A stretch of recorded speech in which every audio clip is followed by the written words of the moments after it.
Take good care of my son. Victor Grayson sneers, his voice laced with sinister intent as Makita Jackson signs the marriage contract. In a grim Philadelphia courthouse, she stands across from James Grayson, his burn-scarred face masking a haunted past. Their marriage, a cold bargain, ensures her grandmother's survival. No vows, no joy, just a tense nod beneath Victor's calculating gaze. His chilling words echo, sowing dread in Makita's heart. What dark scheme is the billionaire weaving? Makita's redemption unfolds a gripping saga of deception and defiance that will hold you captive until the truth breaks free. Subscribe now to stay hooked on our latest thrilling tales. Drop a comment. Where are you watching from? What's Victor hiding behind this union? What perils await them? Don't miss a moment. The secrets are deeper and darker than you think. The air in the tiny kitchen of the West Philadelphia row house was thick with the scent of simmering collard greens and the sharp tang of desperation. Makita Jackson, barely 22, stood over a chipped countertop, her hands raw from scrubbing grease at the corner diner where she worked double shifts. Her reflection in the smudged window showed a face too young for its weariness, eyes shadowed by sleepless nights, skin as dark as the coffee she poured for truckers and drunks, lips pressed tight to hold back the scream that had lived in her chest since childhood.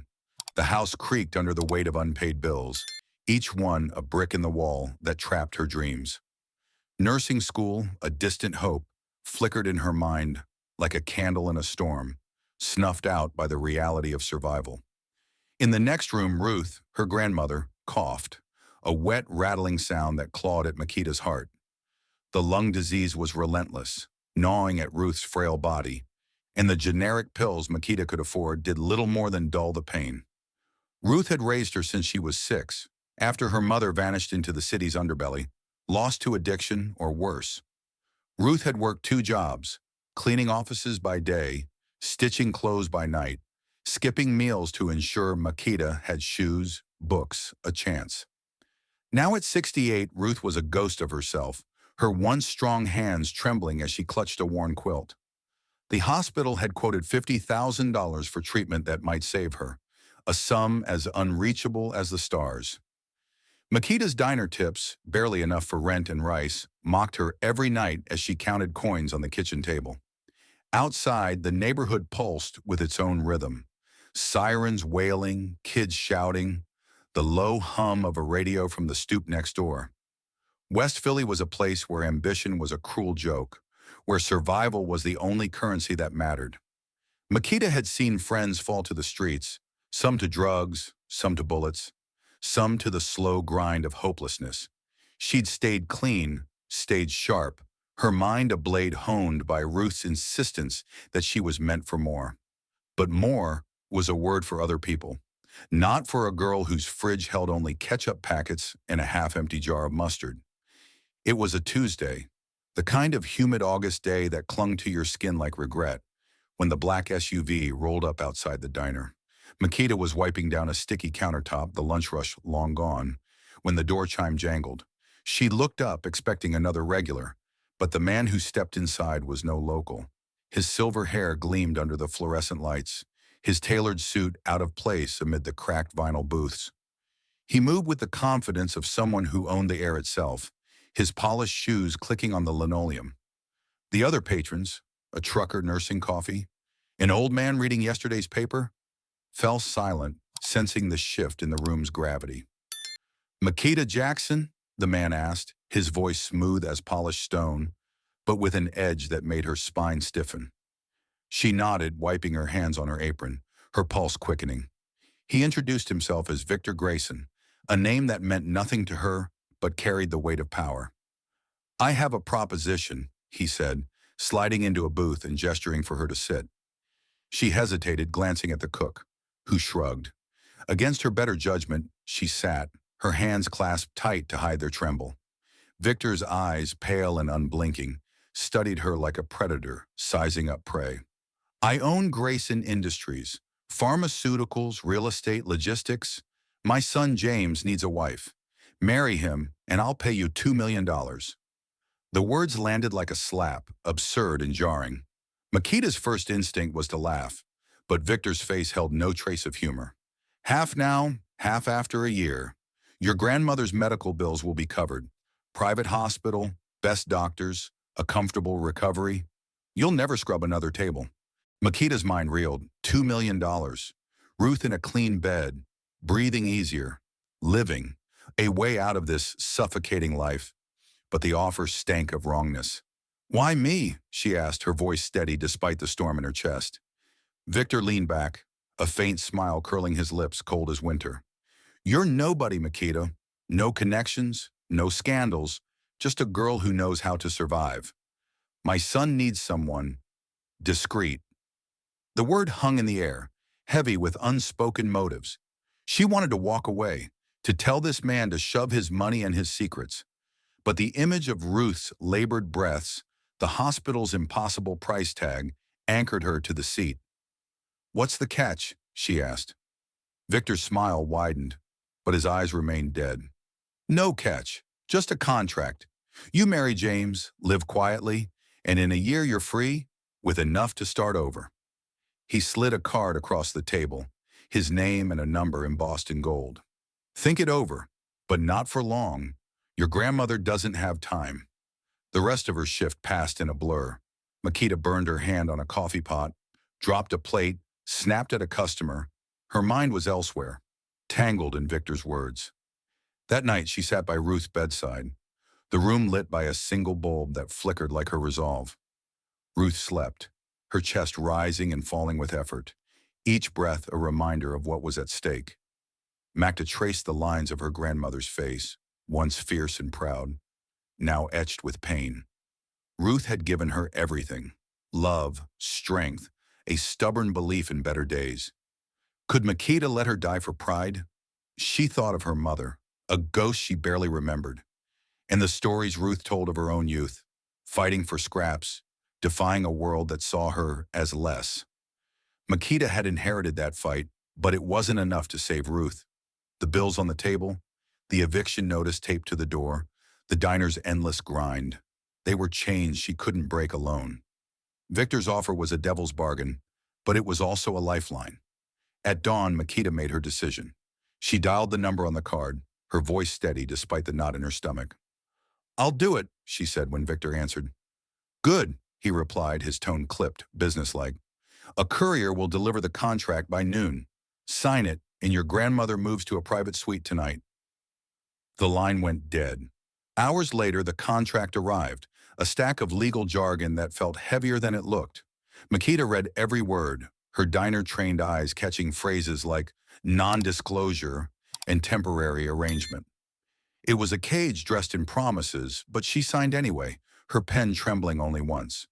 As she sealed the envelope, she glanced at Ruth, still asleep, unaware of the deal that would save her. Makita's heart ached with love and fear. She was stepping into a stranger's world, binding herself to a man she'd never met, all for a chance to keep her grandmother alive. The sun rose over West Philly, painting the cracked streets in gold.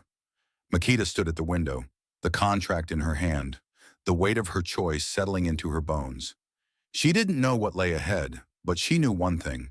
She'd fight for Ruth, for herself, for the life they deserved. Whatever Victor Grayson was hiding, she'd face it. The girl who'd survived this neighborhood could survive him too. The Philadelphia courthouse loomed like a gravestone, its gray facade swallowing the weak August light. Makita Jackson stood in the narrow hallway, her borrowed dress, a stiff cream-colored thing from a thrift store, clinging awkwardly to her frame.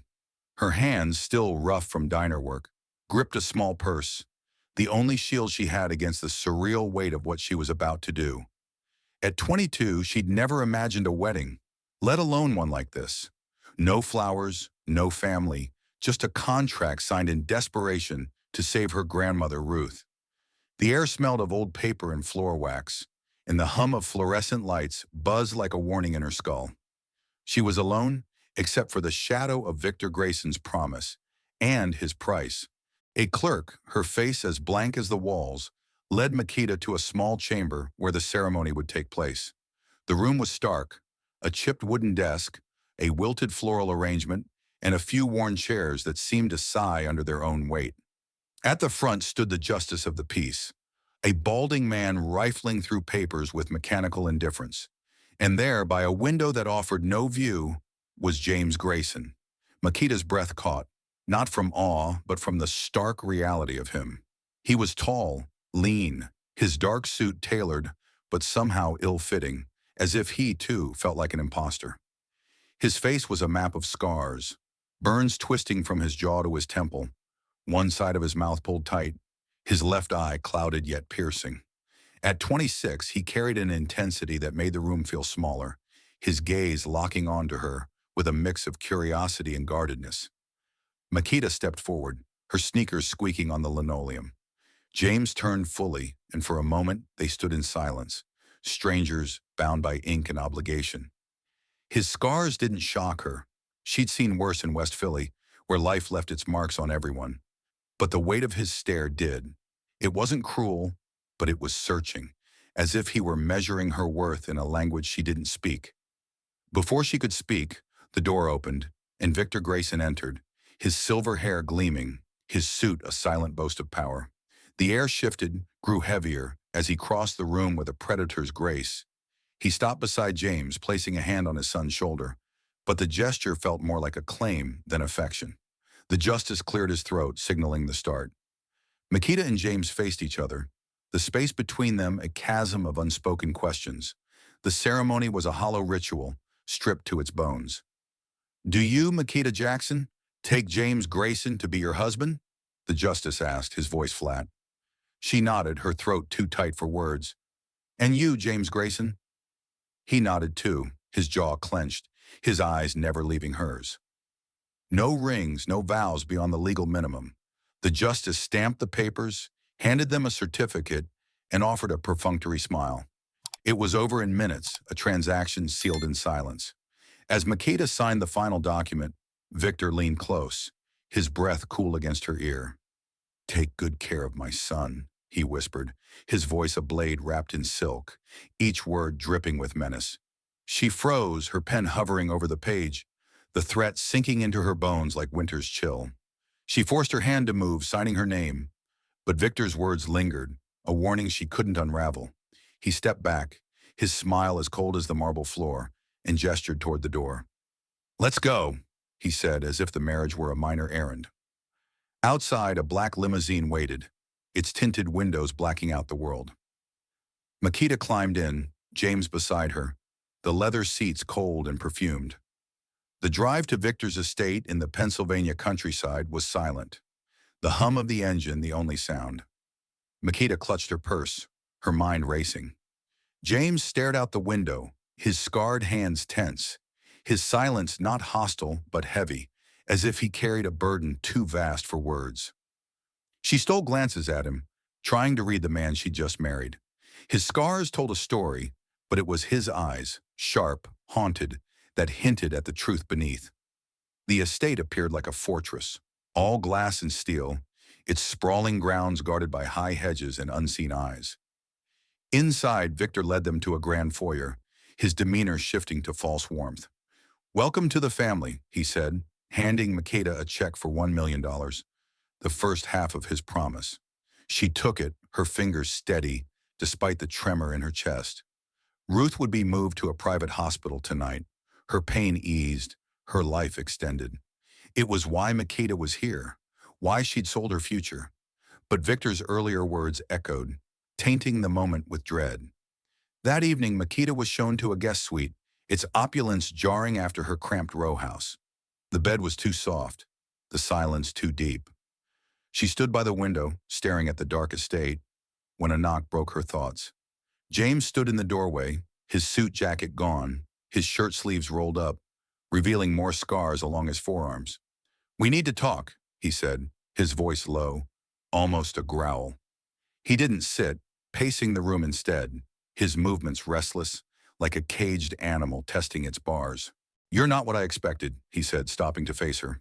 Makita frowned, leaning against the wall, her diner instincts keeping her guarded. "What's that mean?" she asked. He studied her, his good eye narrowing. "You're not here for the money." "Not really." She bristled, but his bluntness disarmed her. He was right. She was here for Ruth, not greed. Before she could respond, he spoke again, his voice softer but laced with pain. When I was 16, a fire took my mother, Abigail. I barely got out. These scars, he gestured to his face, they're what's left. I think my father caused it. She knew something he wanted buried. Makita's breath caught. The weight of his words mirrored her own fears about Victor's offer. Why marry me then? She asked, her voice steady despite the chill creeping up her spine. James's jaw tightened. This marriage, it's his way of getting me out of the house, out of his life. He's planning something, Makita. Something worse. His eyes met hers, not pleading, but resolute, as if daring her to believe him. She wanted to dismiss him, to cling to the check in her purse, to the hope it represented for Ruth. But Victor's whisper at the courthouse, "Take good care of my son," rang in her ears, its menace now clear. James wasn't just a scarred stranger. He was a threat to his father, and she was part of the trap. Her stomach twisted, but she held his gaze. "If you're right," she said, "what do we do?" James stopped pacing, his expression shifting, a flicker of surprise crossing his face. "We watch," he said. "We wait, and we don't trust him." He moved toward the door, pausing to look back. "Get some rest. You'll need it." The door closed, leaving Makita alone with the echo of his words and the dawning realization that her bargain with Victor was more dangerous than she'd imagined. The check felt heavier now, a chain disguised as salvation. She lay on the too-soft bed, staring at the ceiling, knowing sleep wouldn't come. She was in this now, married to a man whose scars told a story of betrayal, tethered to a billionaire whose smile hid a blade. Whatever came next, she'd face it with the same stubborn fire that had carried her through West Philly streets. Makita Jackson woke to the faint buzz of her phone on the nightstand. The opulent guest suite of Victor Grayson's estate, a jarring contrast to the cramped row house she'd left behind. The clock read 6:17 a.m., the Pennsylvania dawn casting pale ribbons of light through the heavy curtains. She grabbed the phone, her heart leaping at the caller ID. The private hospital where Ruth, her grandmother, had been moved last night. "Makita, baby," Ruth's voice rasped, weak but alive. "They're taking good care of me. You're my miracle." Makita's throat tightened, relief flooding her like warm rain. Ruth was breathing easier, safe in a clean bed, her pain dulled by medicine Makita's diner wages could never have bought. "I love you, Nana," she whispered, clutching the phone as if it could hold Ruth's frail hand. But as the call ended, James Grayson's words from the night before slithered into her mind, cold and unyielding. "He's planning something worse." She sat up, the silk sheets sliding off her like a lie. James's scarred face, his haunted eyes, his claim that Victor had caused the fire that killed his mother, they gnawed at her, planting seeds of doubt in the fragile trust she'd placed in the billionaire's deal. The $1 million check in her purse, meant to secure Ruth's future, now felt like a shackle. Victor's whisper at the courthouse, "Take good care of my son," echoed with its sinister edge, a threat disguised as paternal care. Makita's West Philly instincts, honed by years of dodging danger in a neighborhood that chewed up dreamers, screamed that she was in over her head. She'd signed a contract to save Ruth, but had she sold her soul to a devil? The estate was quiet as she dressed in jeans and a plain sweater, the borrowed wedding dress discarded like a bad memory. She slipped into the hallway, the marble floors gleaming under chandeliers that cast more shadow than light. The mansion felt like a mausoleum, its grandeur masking something rotten. She found James in the library, a cavernous room lined with leather-bound books that smelled of dust and pretense. He was hunched over a stack of old files, his scarred hands flipping pages with a focus that bordered on obsession. His dark hair fell over his brow, and the morning light caught the burns on his face, making them look less like wounds and more like battle scars. He didn't look up as she entered, but his voice was low, expectant. "You're up early." The moon hung low over Victor Grayson's Pennsylvania estate, its pale light barely piercing the thick hedges that guarded the mansion like silent sentinels. Inside, the air was heavy with the kind of silence that precedes a storm. Makita Jackson, her heart a drumbeat in her chest, stood in the shadowed hallway, her sneakers silent on the marble floor.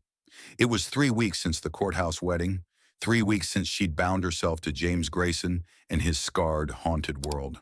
Tonight they would cross a line into the locked basement where Victor's secrets lay hidden. Her fingers brushed the stolen key in her pocket, its weight a reminder of the risk they were taking. She was no thief, but West Philly had taught her how to move unseen, how to seize a chance when it came. This was her chance.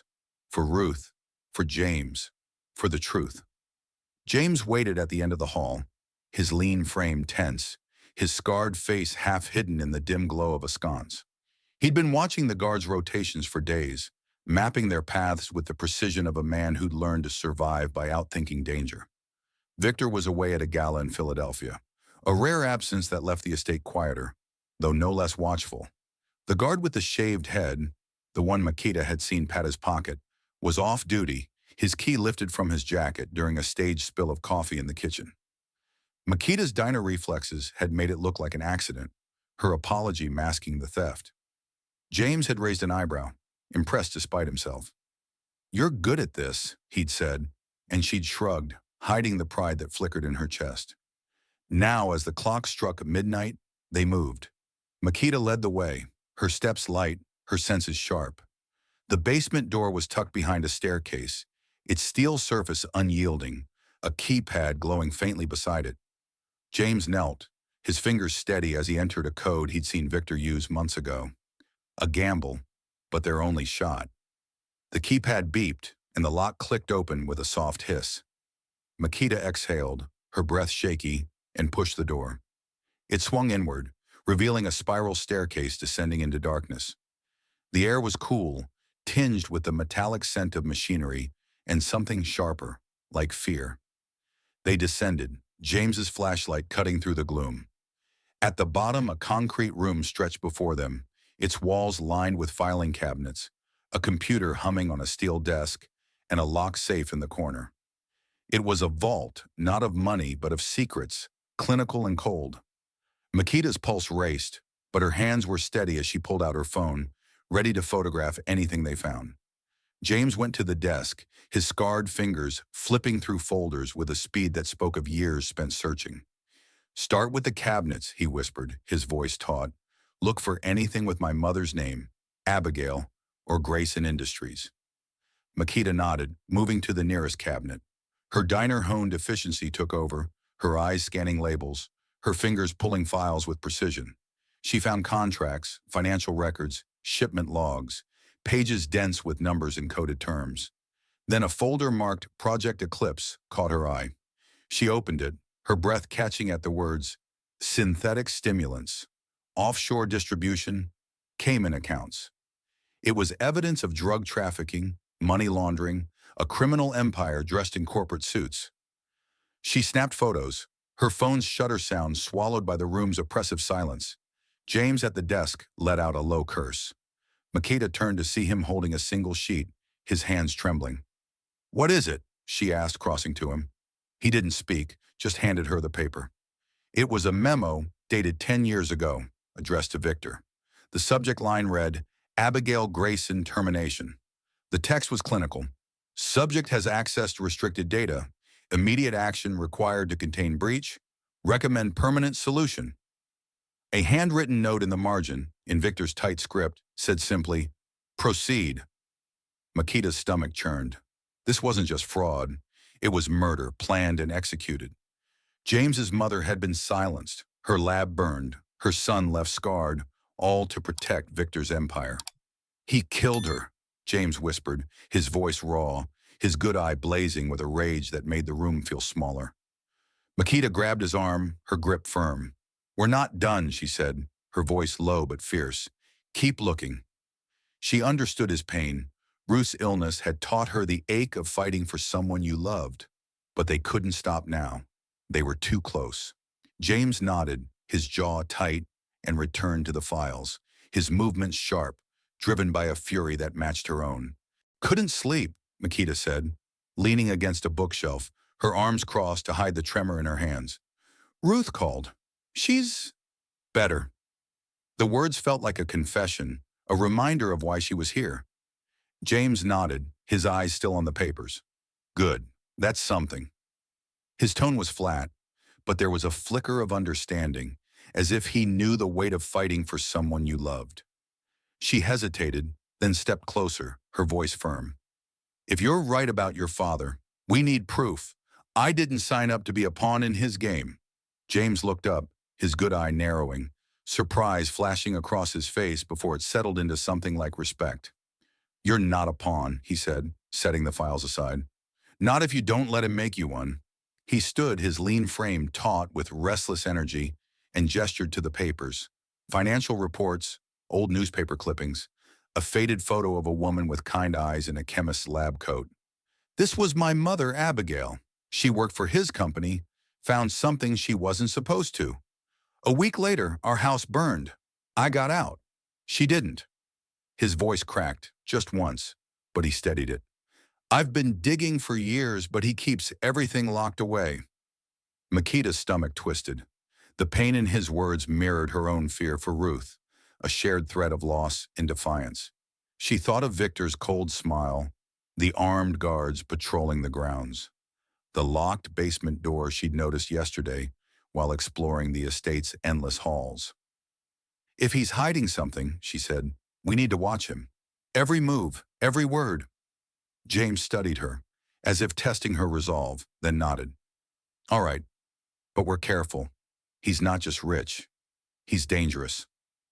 They began their silent surveillance that day, moving through the estate like ghosts, blending into its rhythms while noting every detail. Makita's diner-honed instincts made her invisible. Her years of reading customers' moods now applied to Victor's habits. He held meetings behind closed doors, his voice a low murmur through thick walls. He took late-night calls in his study, the glow of his phone casting shadows on the curtains. Armed guards patrolled in pairs, their eyes scanning for threats or witnesses. James, with his insider's knowledge, pointed out patterns. Victor's driver always carried 2 phones, one never used in public. A delivery van arrived weekly, its contents unloaded in the basement, out of sight. It was Makita who noticed the guard with the extra key. He was a broad man with a shaved head, his black suit straining at the shoulders, stationed near the basement door during Victor's absences. She saw him pat his pocket once, a subtle gesture, as if checking for something vital. That's our way in, she whispered to James that evening as they sat in the library pretending to read. The room was dark except for a single lamp, its light pooling around them like a fragile shield. James frowned, his fingers drumming on the table. Stealing a key from a guard? That's a risk. So is doing nothing, Makita shot back, her voice low but fierce. You said he's planning something worse. I'm not waiting to find out what. Her words hung between them, a challenge and a promise. James leaned back, his scarred face unreadable, then gave a curt nod. Fine, but we plan it. No mistakes. His tone was grudging, but his eyes held a spark of something new. Trust, or at least the beginnings of it. Their alliance, born of necessity, took root in that moment. Over the next few days, they shared fragments of their lives, cautious offerings that bridged the gap between strangers. Makita spoke of Ruth's sacrifices, the diner's endless grind, the West Philly nights when gunshots were lullabies. James told her of his mother's laugh, her lab notes hinting at illegal experiments. The fire that stole her and left him with scars inside and out. Their stories were worlds apart. Makita's rooted in poverty, James's in privilege. Yet the outcome was the same. 2 souls shaped by loss, standing on the edge of a fight they hadn't chosen. By the week's end, Makita felt the seeds of doubt blossoming into resolve. Victor's estate, with its locked doors and hidden truths, was a puzzle she'd solve, not for the money, but for the truth. She looked at James, his face half lit by the lamp, and saw not just a scarred man, but a partner, however uneasy. We're in this now, she said, her voice steady. No turning back. He met her gaze, his expression hard but certain. No turning back. The library fell silent, the weight of their packs settling around them. Outside, the estate slept, but Makita knew it was watching, waiting. Victor's secrets were close, locked behind that basement door, and she'd find a way to open it.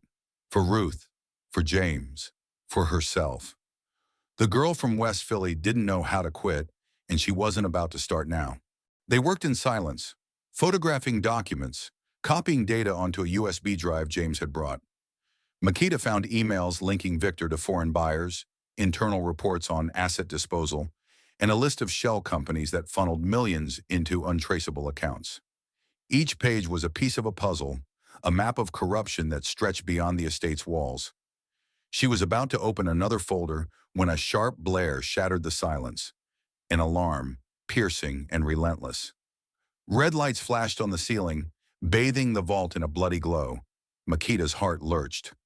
"They know we're here," she hissed, shoving her phone into her pocket. James grabbed the USB drive, stuffing papers back into place to hide their tracks. "Move!" he barked, pulling her toward the stairs. Footsteps thundered above, heavy boots on marble, voices shouting orders. Makita's mind raced, her West Philly instincts kicking in. She slammed the cabinet shut, wiped the desk with her sleeve to erase fingerprints, and followed James up the staircase. They reached the door, locking it behind them, just as a guard's fist pounded on the other side. "Open it!" a voice roared, but they were already running, darting through the hallway, their shadows flickering like ghosts in the dim light. They split up, James toward his room, Makita toward hers, a plan formed in hurried whispers. She slipped into her suite, heart pounding, and hid the key under a floorboard, her hands steady despite the adrenaline flooding her veins. She stripped off her gloves, tossing them into a drawer, and climbed into bed, pulling the covers up as if she'd been asleep. Minutes later, a guard knocked, his flashlight sweeping the room. "Everything all right?" he asked, his tone suspicious. Makita feigned grogginess, her voice soft. "Just sleeping. What's going on?" He grunted, satisfied, and left. When the house fell silent again, Makita lay awake, the weight of what they'd found pressing against her chest. The documents, the memo, Victor's handwritten order, they were proof of a monster's crimes, but they'd come at a cost. The alarm meant Victor knew someone had breached his vault. His eyes would be on them now, his suspicion a noose tightening around their necks. Makita thought of Ruth, safe in her hospital bed, and James, alone with his grief and rage. Their alliance, fragile but real, was all they had. She closed her eyes, the USB drive's data burning in her mind. They'd opened the vault, but the real fight was just beginning. The girl from West Philly wasn't running, not yet. The morning after the basement break-in, the air in Victor Grayson's Pennsylvania estate crackled with unspoken tension, like the moment before lightning splits the sky.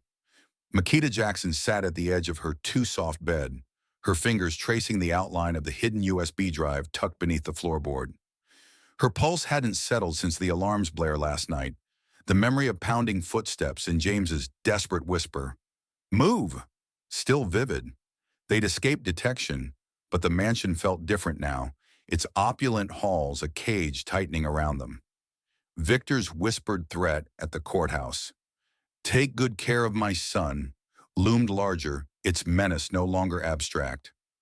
Makita's West Philly instincts, sharpened by years of dodging danger, screamed that they were running out of time. Ruth's voice from the hospital, frail but hopeful, anchored her resolve. But James's warning about his father's darker plans gnawed at her, a splinter she couldn't ignore. She found James in the library, his scarred face pale under the morning light filtering through tall windows. He was pacing, his movements sharp, like a man expecting a blow. The files they'd photographed last night, proof of Victor's drug trafficking and the chilling order to terminate his mother Abigail, lay heavy between them, a truth too dangerous to hold, too vital to abandon. "He knows someone was down there," James said, his voice low, his good eye flicking to the door. "The guards checked every room last night. He's watching us." Makita nodded, her jaw tight. She'd felt Victor's gaze at breakfast, his smile too polished, his questions about her adjustment too pointed. "We can't stay," she said, her voice steady despite the fear coiling in her gut. "Not if he's on to us." Their chance came that evening, born of reckless necessity. Makita, lingering near Victor's study to return a borrowed book, overheard his voice through the cracked door, a low, venomous murmur on a phone call. "The boy's a liability," he said, each word a blade. "Handle it, quietly." Her blood ran cold. She pressed herself against the wall, barely breathing, as Victor ended the call with a curt, "No mistakes." The study door creaked, and she slipped into a shadowed alcove, her heart hammering as Victor strode past, oblivious. She waited, counting seconds, then hurried to find James, her mind racing. Victor wasn't just hiding secrets. He was planning murder, and James was the target. She found him in his room, packing a small duffel with clothes and a battered laptop. "We're leaving," she said, her voice urgent but low. "Now." "I heard him. He's going to kill you." James froze, his scarred hands gripping the bag, his expression a mix of dread and grim acceptance. "I knew it was coming," he said, his voice rough. "He's been waiting for an excuse." He didn't ask for details, trusting her word, a silent acknowledgement of their fragile alliance. "I know a place," he added. "Baltimore. A safe house my mother's friend owns. Off the grid." Makita nodded, her decision made. She thought of Ruth, safe in her hospital bed, and the check that had bought her life. Staying here risked everything they'd fought for. They planned their escape with the precision of a heist. Makita called the hospital, confirming Ruth's security, her voice calm to mask the panic beneath. She packed a small bag, phone, USB drive, the check, leaving behind the trappings of Victor's world. James mapped a route through back roads, avoiding the estate's cameras. They waited until dawn, when the guard shifts changed, their vigilance dulled by fatigue. Slipping through a service exit, they moved like shadows, the cold air biting their skin as they crossed the grounds to a maintenance shed. James hot-wired an old groundskeeper's truck, its engine coughing to life. Makita climbed in, her breath visible in the chill, and they drove, the estate's lights fading in the rearview mirror like a bad dream. The road to Baltimore was a blur of dark highways and silent tension. Makita kept watch, her eyes scanning for headlights that lingered too long. James drove, his scarred hands steady on the wheel, his silence not cold but focused, as if every mile distanced him from his father's shadow. They spoke little, but the shared weight of their escape bound them tighter than words could. Makita thought of West Philly, where running meant surviving, and felt a strange kinship with James, a man whose scars mirrored her own invisible wounds. "You okay?" she asked, breaking the quiet. He glanced at her, his good eye softening. "Not yet," he said, "but I will be." The safe house was a cramped apartment above a dive bar in Baltimore's fringes, its walls stained with time, its furniture sagging but sturdy. The owner, a gruff woman named Clara who'd known Abigail, let them in without questions, her eyes lingering on James's scars with quiet sorrow. "You look like her," she said, then left them to settle. The apartment smelled of stale beer and old wood, but it was theirs, a refuge from Victor's reach. Makita sank onto a lumpy couch, exhaustion crashing over her like a wave. James set up his laptop, plugging in the USB drive, his movements methodical, driven by a purpose that kept his grief at bay. They pored over the data, the screen's glow casting their faces in stark relief. The files were a labyrinth of corruption, offshore accounts funneling millions, shipments of synthetic stimulants to cartels, emails between Victor and shadowy partners.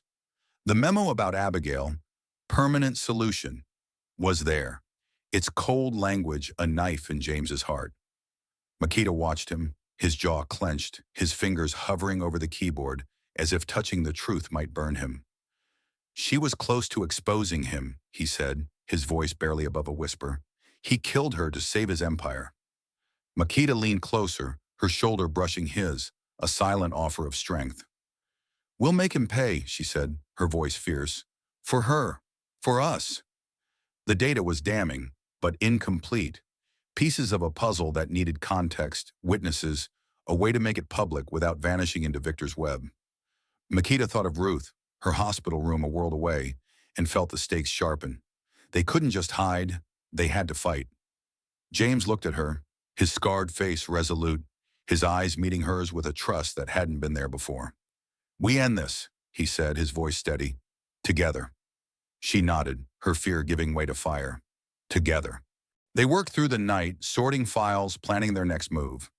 Makita's diner instincts, reading people, anticipating threats, merged with James's insider knowledge. Their partnership no longer fragile but forged in shared purpose. She told him about Ruth's laugh, the way she'd hum gospel songs while cooking, grounding herself in the memory. He spoke of Abigail's lab, her dreams of affordable medicine, his voice catching on her loss. Their stories wove a bond, not of love, but of necessity. Two survivors against a titan. As dawn broke, painting the apartment in gray light, Makita stood by the window, watching the street below. Baltimore was no West Philly, but it carried the same pulse. Grit, defiance, life clawing through cracks. The USB drive, hidden in her pocket, was their weapon, but Victor's reach was long. They'd escaped his estate, but not his shadow. Makita glanced at James asleep on the couch, his scarred face softened in rest. She didn't know what lay ahead, but she knew this. The girl who'd fought for Ruth would fight for him, too. The truth was theirs now, and they'd carry it into the storm. The Baltimore safe house, a dingy apartment above a bar that reeked of stale beer and regret, was no fortress, but it was all Makita Jackson and James Grayson had. 3 days after their escape from Victor Grayson's estate, the walls seemed to close in, the weight of their stolen evidence pressing against them like a storm about to break. Makita sat on the sagging couch, her phone clutched tight. The hospital's morning update on Ruth, stable, improving, her only anchor in the chaos. James hunched over his laptop, the USB drive's damning files, proof of Victor's drug trafficking, money laundering, and the murder of James's mother, Abigail, open on the screen. The data was a ticking bomb, but incomplete, a weapon without a trigger. Makita's West Philly instincts, honed by years of reading danger in a glance, told her they needed allies, fast, before Victor's long reach found them. Their first move was Elena Torres, a journalist Abigail had trusted, known for exposing corporate corruption until a lawsuit forced her underground. Makita found her through an encrypted email address buried in Abigail's old notes, a thread of hope in their tangled web. She typed a message, her fingers steady despite the fear gnawing at her. "We have evidence on Grayson Industries. Abigail's death wasn't an accident. Meet us." James hesitated, his scarred face tense. "She could sell us out," he said, his good eye searching hers. Makita met his gaze, her voice firm. "Or she could be our way out. We can't do this alone." He nodded, trust solidifying in the space between them, a bond forged in shared defiance. Elena agreed to meet at a rundown diner on Baltimore's outskirts, a place where neon flickered and the coffee tasted like ash. Makita and James arrived early, hoods up, eyes scanning the lot for tails. Elena slid into the booth across from them, her dark hair pulled back, her gaze sharp behind thick glasses. She was older than Makita expected, her face lined with the wear of battles fought and lost, but her voice was steel. "Show me what you've got," she said. No preamble. James slid a printed page across the table, a redacted email linking Victor to a cartel buyer. Elena's eyes narrowed, scanning the text, then flicked to James's scars, a silent question. "It's about my mother," he said, his voice low. "And more," Makita added. "He's running drugs, laundering money. We have files, but we need witnesses to make it stick." Elena leaned back, her fingers drumming on the table. "This is big," she said, "but it's a death wish without corroboration. You need someone who saw it, someone inside."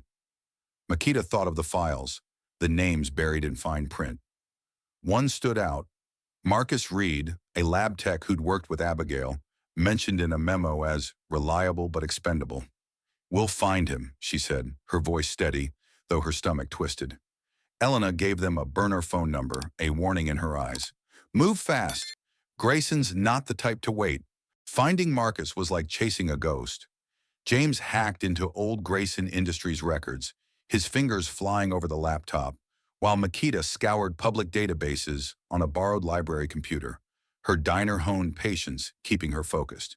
They tracked him to a low-rent apartment in Annapolis, a 40-minute drive. Marcus was a wiry man in his 40s, his eyes darting like a cornered animal when they knocked. "I don't talk about Grayson," he said, trying to shut the door. Makita wedged her foot in, her voice calm but unyielding. "We know what he did to Abigail. Help us, or he wins." Marcus hesitated, fear warring with guilt, then let them in. Over lukewarm tea, he confirmed Victor's orders to destroy lab evidence, his voice shaking. Abigail was onto something. Illegal stimulants, military grade. She threatened to go public. Then the fire. James's hands clenched, his scars stark in the dim light, but he stayed silent, letting Marcus talk. With Marcus's testimony, their case grew stronger, but Makita knew evidence alone wouldn't topple Victor. They needed the world to care. That night, in the safe house's flickering light, she proposed a riskier plan.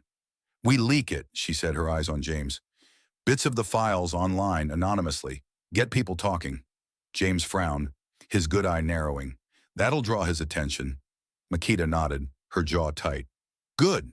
Let him sweat." They created burner accounts, posting redacted screenshots, bank transfers, shipment logs, the Project Eclipse header, tagging activists and journalists, using the hashtag #GraceandTruth. By morning, the posts were gaining traction, whispers turning to murmurs across platforms, a low roar of curiosity and outrage. But with exposure came danger. 2 nights later, as Makita and James returned from a food run, a black sedan trailed them, its headlights cutting through the Baltimore fog. James swerved into an alley, the tires screeching, the safe house's bar just blocks away. Makita gripped the door, her heart pounding, her eyes locked on the side mirror.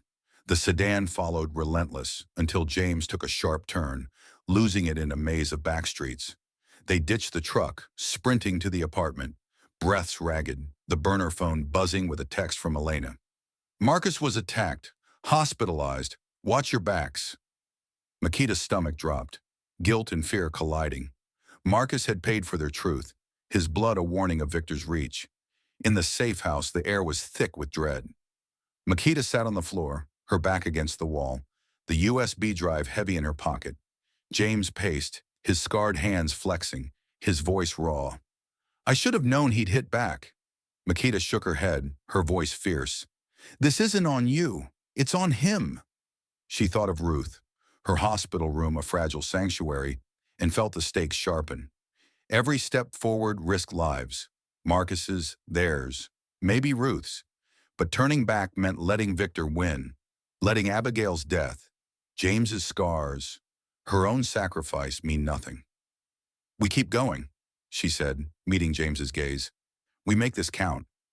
They spent the night fortifying their plan, encrypting more posts, reaching out to other potential witnesses through Elena's network.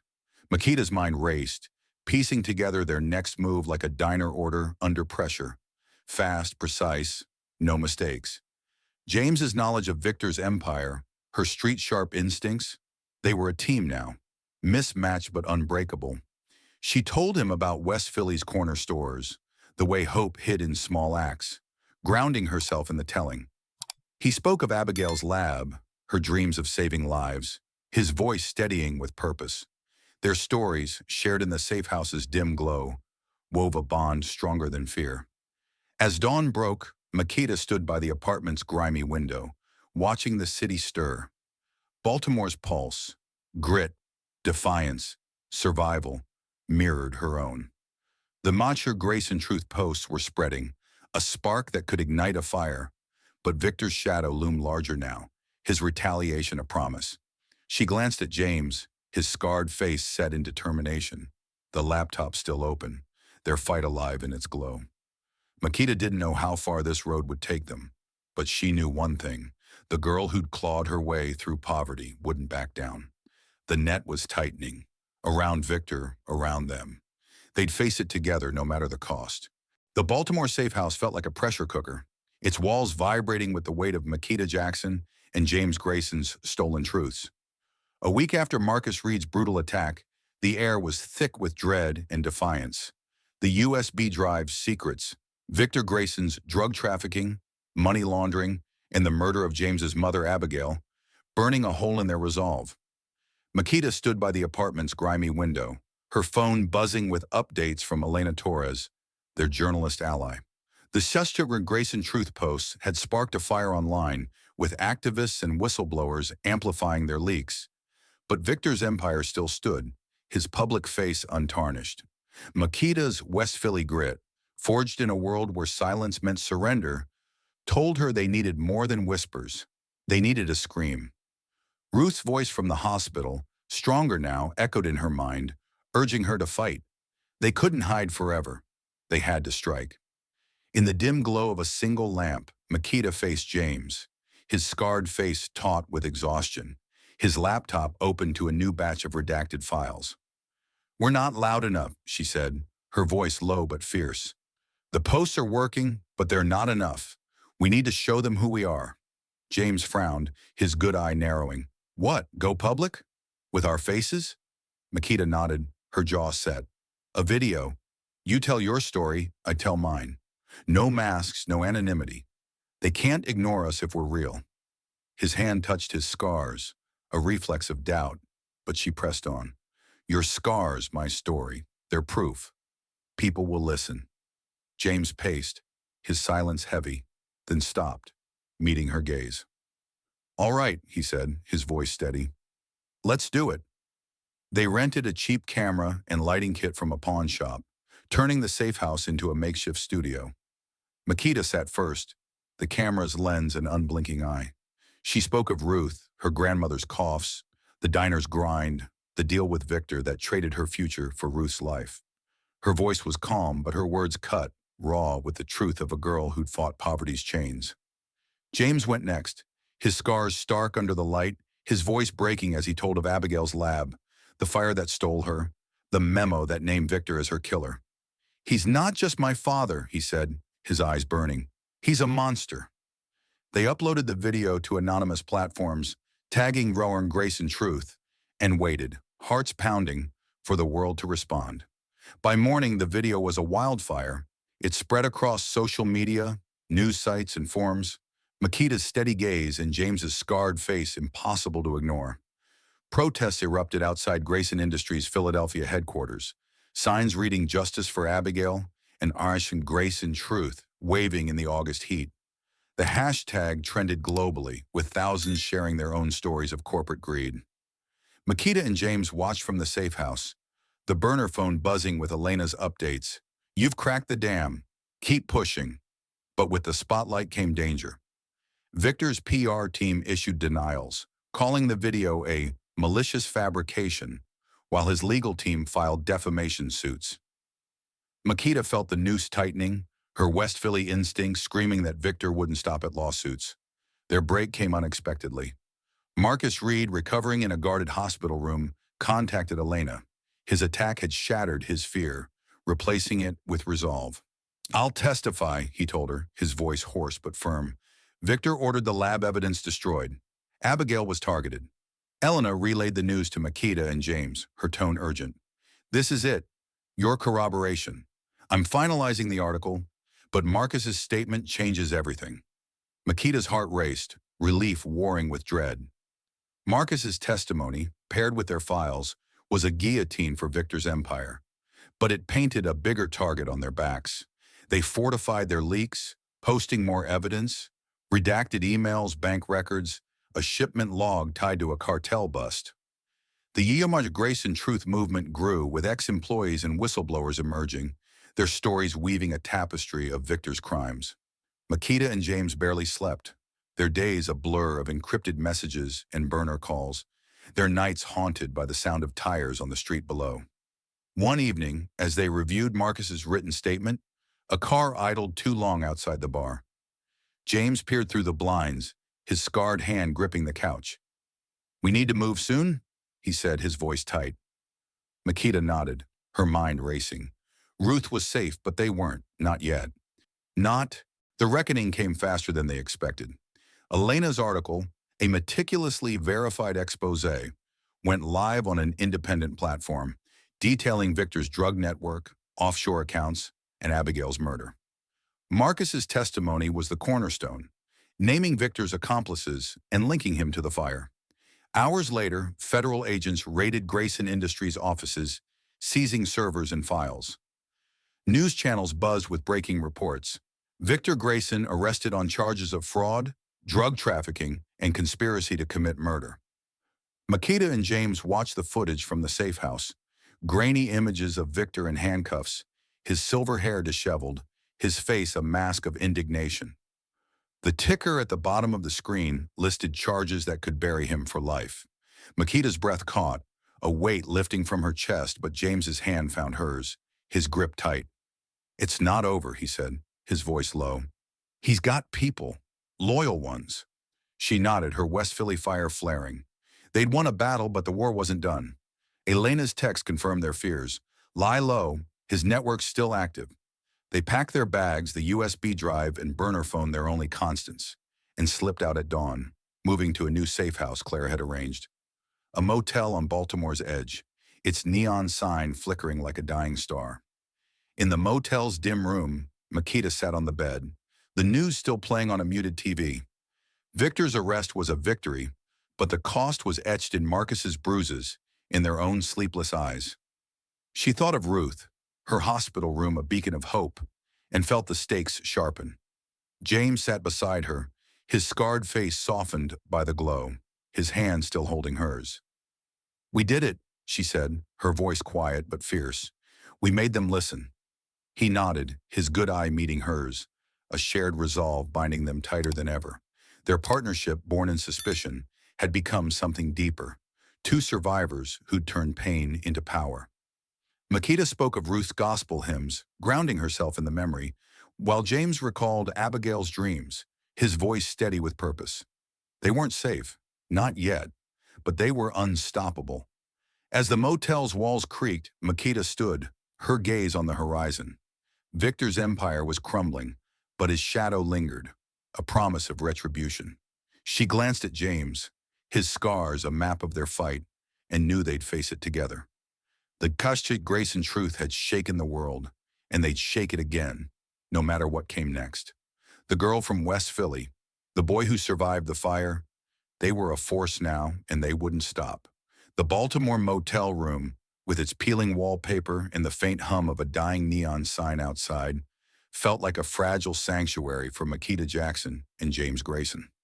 Victor Grayson's arrest, plastered across every news channel, his silver hair stark against the flash of cameras, marked a victory but not an end.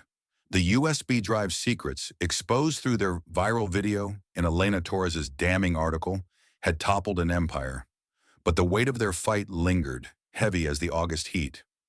Makita sat on the creaky bed, her phone warm from a call with Ruth, whose voice, stronger now, carried a pride that made Makita's chest ache.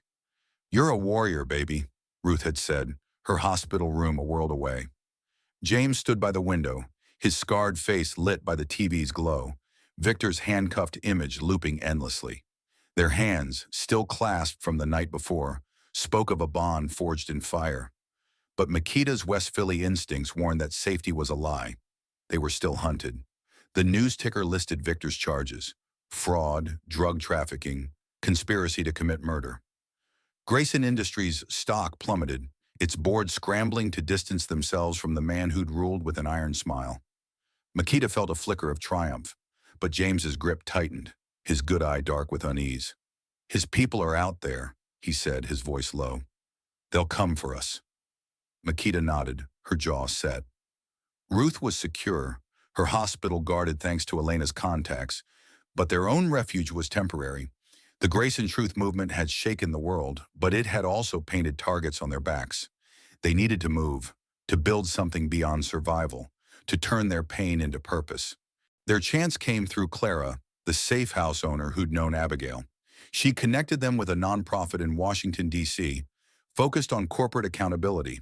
Its director, a sharp-eyed woman named Lena, offered them a path. Start a company to honor Abigail's dream of affordable medical tech, and a foundation to aid victims of greed like Victor's. Makita saw the spark in James's eyes, the first since the fire that scarred him. "Truth Lab," he said, the name of Al. Makita added, "and the Grayson Redemption Fund, for people like Ruth, like Marcus." Lena nodded, her smile cautious but warm. "You're not just survivors, you're builders." They relocated to D.C., a city of monuments and secrets, under assumed names, their faces still too recognizable from the viral video. The nonprofit provided a small office, its walls bare but brimming with possibility. Makita and James poured themselves into Truth Labs, designing low-cost diagnostic tools. Abigail's notes their blueprint. Makita's diner-honed efficiency kept their shoestring budget in check, while James's technical skill, honed in years of digging through Victor's lies, brought their prototypes to life. The work was grueling, their nights spent hunched over schematics, but it was theirs, a rebellion against the empire that had tried to break them. The Grayson Redemption Fund took shape alongside, its mission to support those crushed by corporate corruption. Makita spearheaded outreach, her voice steady as she spoke to victims. Factory workers poisoned by Grayson's chemicals, families bankrupted by his schemes. James handled logistics, his quiet intensity a balm to those who saw his scars and knew he'd fought the same beast. They funded Marcus Reed's recovery, his testimony a cornerstone of Victor's downfall, and sent him a note. "You gave us the truth, we'll give you a future."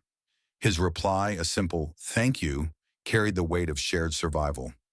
Ruth's recovery was their light in the dark. Makita visited her in Philadelphia, the hospital's sterile halls now a place of hope. Ruth, sitting up in bed, her cough softer, gripped Makita's hand. "You didn't just save me," she said, her eyes bright. "You saved yourself." Makita smiled, tears pricking, and told her about Truth Labs, the fun, James. Ruth nodded, proud, her gospel hymns humming low as Makita left, the melody a tether to home. Back in D.C., Makita and James's partnership deepened, their bond no longer just necessity but something tender, unspoken. They cooked together in their cramped apartment, Makita teaching him Ruth's collard greens recipe, James burning the first batch but laughing, a sound Makita hadn't heard before. He admired her fire, the way she'd faced Victor's world and bent it to her will. She saw past his scars to the man who'd chosen her as his equal, not his savior. One night, as they washed dishes, their shoulders brushing, James paused, his good eye soft. "You make this bearable," he said. Makita met his gaze, her heart steady. "We make it bearable." It wasn't love yet, but it was trust, and that was enough. Their work wasn't without shadows. Victor's trial loomed, his legal team delaying with motions, his remaining allies whispering threats through back channels. Elena warned them of a leaked list, names of whistleblowers, including theirs, circulating in dark corners. Makita felt the old West Philly fear, but it fueled her now, not paralyzed. She and James fortified their security, using encrypted lines, moving safe houses when needed. They kept the New Shaka Grayson Truth hashtag alive, sharing updates on the fun, their transparency a shield against Victor's lingering influence. Supporters rallied, sending donations, letters, stories of their own fights, weaving a network stronger than Victor's empire had ever been. One evening, as they tested a Truth Labs prototype, a portable blood tester for rural clinics, Makita caught James staring, his scarred face softened by a rare smile. "What?" she asked, wiping sweat from her brow. "You're relentless," he said, his voice warm. "Abigail would have liked you." Makita grinned, her chest tight with something new. Pride, not just for herself, but for them. They'd built something real, not just a company, but a legacy, a defiance of the man who'd tried to erase them. She thought of Ruth's hymns, Abigail's dreams, her own stubborn heart, and knew this was their redemption. As autumn crept into D.C., painting the city in gold, Makita and James stood on their apartment's tiny balcony, the skyline a reminder of battles won and looming. Victor's trial was months away, his shadow still long, but they were no longer his pawns. Makita leaned against James, his warmth steady, their silence a language of trust. She spoke of West Philly's corner stores, the way hope hid in cracked sidewalks, grounding herself in the memory. He told her of Abigail's lab, her laughter, his voice no longer breaking, but lifting, a promise kept.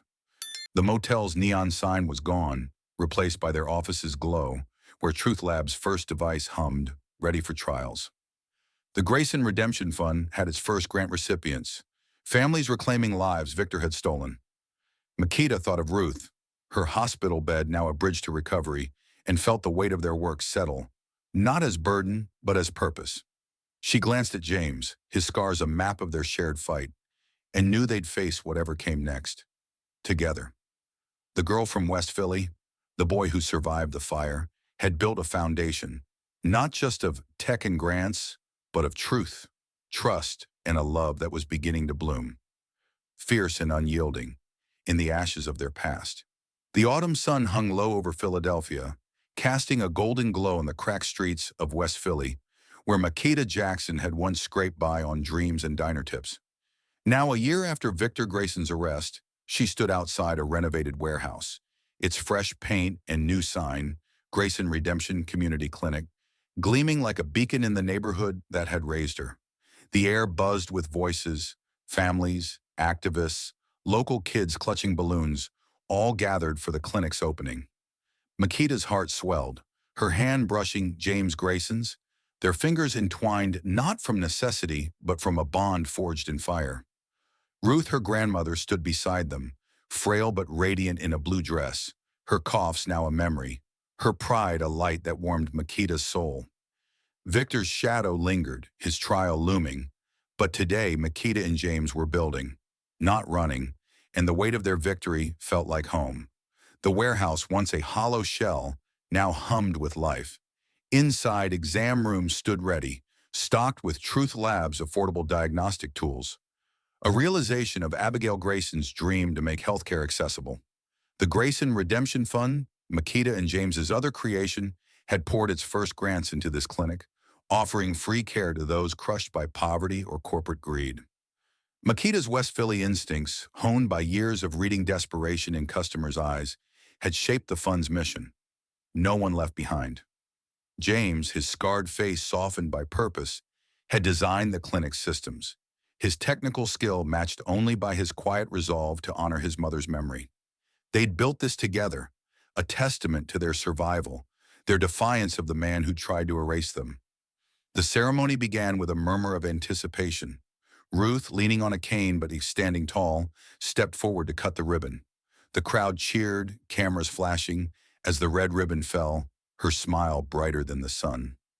Makita's throat tightened, memories of Ruth's hospital bed, her rattling breaths, flooding back. "This is for you, Nana," she whispered, too soft for anyone but herself. Ruth caught her eye, nodding, as if she'd heard. The mayor spoke next, praising Makita and James for their courage, but it was their words that hushed the crowd. Makita stepped to the microphone, her voice steady, carrying the fire of West Philly. "This clinic isn't just walls and machines, it's hope, for kids like I was, for families who've lost too much. We built it because no one should fight alone."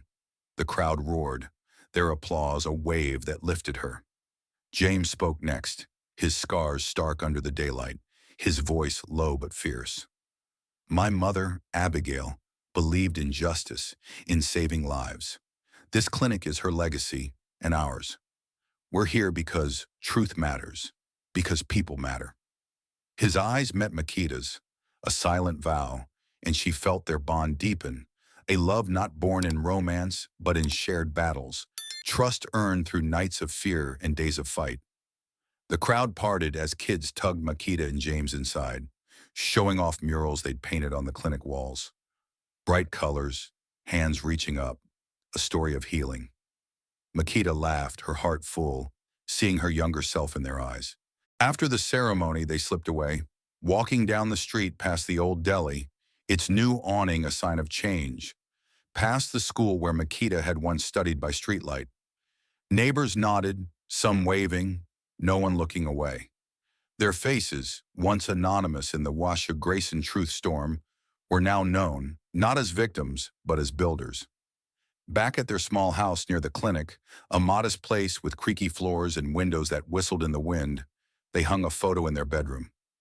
Makita, James, and Ruth in the hospital garden, smiling, Ruth's hand on theirs. It wasn't the mansion they'd fled, but it was theirs, a home built on truth, not lies.